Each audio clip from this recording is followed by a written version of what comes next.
everybody, it's Alex from The Witchy Way We Weave, and I will be reading the Yule story for Rupert the Rabbit. So it's called Rupert's Longest Night. Rupert the Rabbit raised a paw to stifle a great big yawn, knowing there were still hours and hours left until the dawn. It was hard to do this, staying awake all through the night, but he was determined to wait for the new day's first light. For hours and hours he had been hiding by a tree, watching and listening, being as quiet as could be. He'd listened and learned that winter solstice, or Yule, was this Sabbath's name, and to celebrate the return of the light was why everyone came. He had learned that true winter would begin the very next day, and for these people, tomorrow would be their New Year's Day. Rupert had visited these people many times over the past year, and had come to understand that from them he had little to fear. Still, there were times when he wished he had the power of human speech, for no matter how much he learned, he knew that they had more they could teach.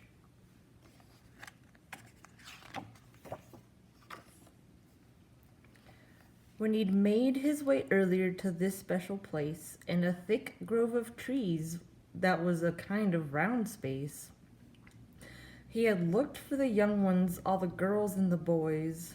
It hadn't been hard to find them with all of their noise. The children had their own shelter, a strange thing they called a tent, close enough to the grown-ups they could see where the children went.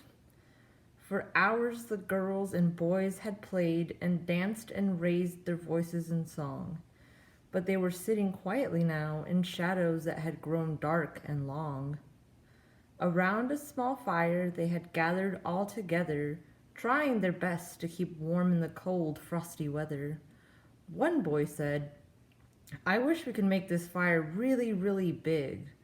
Another agreed, saying, "Hey, we could find some branches and twigs." "Oh no," said a girl who had seemed quieter than all the rest. "I'd like it too, but when it comes to fire, our parents know best." "But without a fire, how will the sun know to come back to us again?"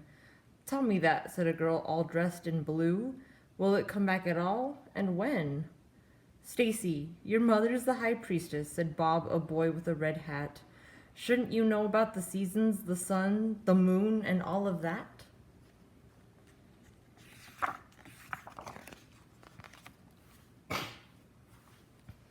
Here we go again, thought Rupert, looking around and rolling his eyes. Next would come all the questions about the whens, the whos, and the whys.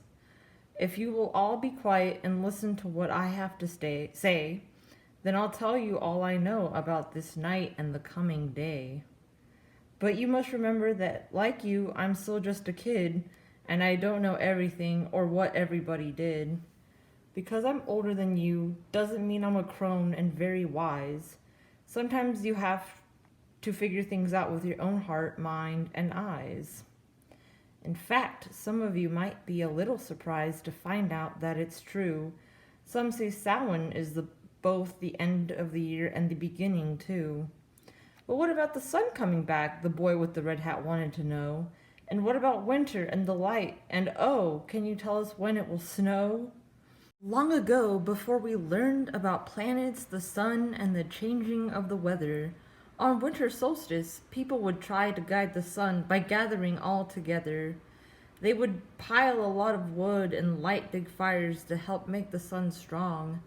They would build their fires very hot and high, and then they'd sing a lot of songs. That's why we have so many lights hung on our holiday trees today, as a reminder to the sun that we want him to come back our way. My dad says that starting tomorrow we'll have more hours of daylight, but that's when winter starts, said the girl in blue, so I'm not sure he's right. "Oh, he's right," said Stacy, "and I know that seems pretty strange, but that's exactly how the wheel of the year is arranged.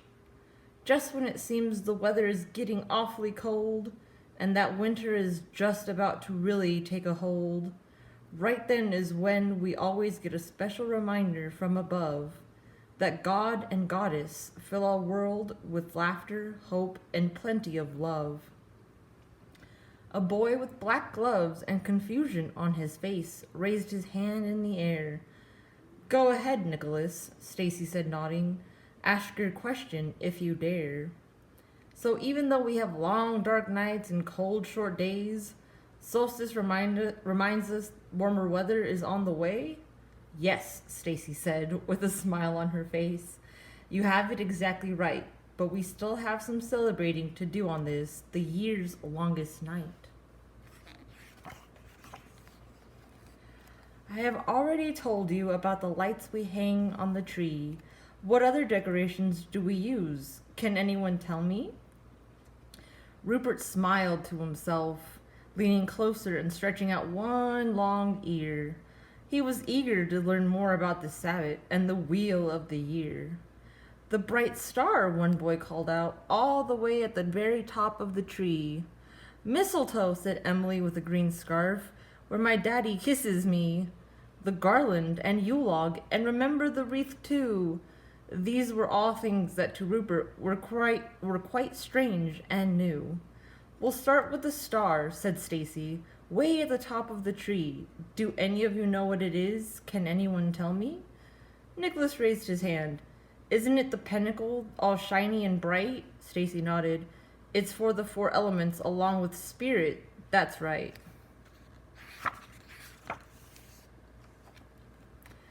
The green and red mistletoe that is used today to steal a Yuletide kiss is a sacred plant used to make a promise you don't want to go amiss. And the garland, said the girl in blue, we used to wrap around and round the tree. Besides being all pretty and sparkly, what does it mean for you and me? That decoration is for the goddess and the cycle that never ends. From mother to wife to widow she goes, and then back to mother again. Doesn't the Yule log come from the Druids and their worship of the trees? It's supposed to bring good luck, said Bob. That's what my grandmother told me. We have a piece of last year's Yule log in our own fire right here. My mother brought it to give us all good luck in the coming year. And what about the pretty wreath that was on the altar earlier today? Can you tell us about that one too? Asked Nicholas. What do you have to say? The green branches in a circle come from the goddess, if I remember right, with the red berries, pine cones, and the holly from the god on this longest night. We put them together to celebrate balance and bring us luck that's good. The new year should bring us all many blessings, said Stacy. Oh yes, it should. There are other symbols we use to decorate and bring in the new year. Tinsel and icicles remind us of the spring rains that will soon be here. We use bright bells of gold or silver to clear and clean the air, to call friendly spirits if any are listening out there. Rupert was amazed to hear the children speak of all these wonderful things, and delighted by the glitter reminding him of sparkly fairy wings. But one thing we must all remember, no matter what else we do, these decorations aren't really what should mean the most to you. We're all safe and warm tonight together by a toasty fire here. Still, we need to remember more than songs, symbols, and holiday cheer. The winter solstice is the longest night throughout the whole year, reminding us that it is the warmth of the sun we all hold dear. We stay awake all night, even though it's really hard to do, to thank the god and goddess and all they give to me and you. But what if I can't stay awake? Asked the girl in blue. I really need to know. Yes, agreed Emily. Then will the sun stay away, and so will all the snow? Don't worry, said Stacy. I can tell you the wheel of the year will still turn. It really doesn't matter even if the Yule log refuses to burn. To remember the Lord and the Lady is the most important thing tonight, as we are gathered here and wait together for the new year's first touch of light.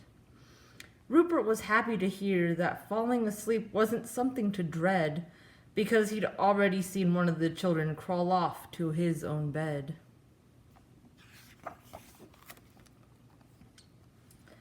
Perhaps we could sing a song to help us stay awake. By the time we're done, Stacy said, maybe dawn will break. And so the children did sing just a verse or two, not for very long, and when it was done, all but one had fallen asleep during the song.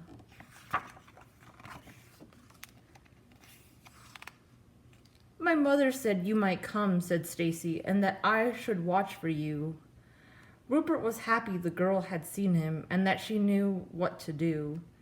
For even though the sun was finally coming back, as well as longer days, his eyes were heavy, his head was nodding, and he was beginning to sway. The girl gathered him up in her arms and held him close to her, humming a quiet tune while running her fingers through his fur. As his eyes were closing, he remembered all he'd learned about the coming light and decided that winter solstice or Yule was a very magical night. Yes, the wheel of the year was turning and a warmer sun was on his way. In the girl's arms, Rupert felt happy, and that's how he was going to stay. And that's it for this story at Yuletime. Thank you all so much for joining us, and we hope to see you in the next one when Imbolc comes around. Have a wonderful day, y'all. Bye.